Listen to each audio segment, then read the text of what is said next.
तिमीहरूका फेरि सब कुराको हिसाब किताब हुन्छ कि पहिला घाइतेको सब ठिक पारौँ अनि तिमीहरूका एक एक हिसाब किताब हुन्छ भाइ हो।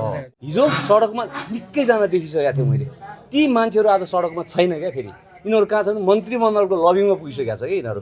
चाहे जोसुकैको जेसुकै पोलिटिक्स होस् होइन, हामीले सोचेको कुरा त पुरा भएको छ नि त। एउटा कुरा हाम्रो एउटा कुरा के थियो भन्दाखेरि सरकार ढाल्नु थियो, यो सरकार हामीलाई चाहेको थिएन, यो सरकार फालिसक्यो। अब यो पछि उनीहरूले पासा पल्टिनु भन्दा हामीले पासा पल्टिनुपर्छ।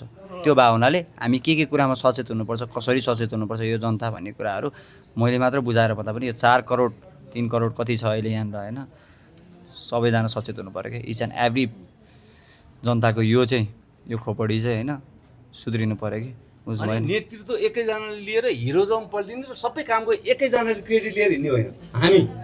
हामी सबै छौँ यसमा है, हामी छौँ। 5 घन्टा लगातार मन्त्रीसँग बसेर वार्ता मिटिङ गर्ने, जुन खाका लाने, तपाईँको अहिले घाइते परिवारको जुन हामीले बनाएको छौँ नि पर्चे कार्डहरू होइन, यसमा 5 घन्टा उच्च स्तरको चाहिँ व्यक्तिहरूसँग बसेर हामीले गराएर अहिले कार्यान्वयन गरेर हट त्यो नम्बर 11-15 को हामीले त्यहाँबाट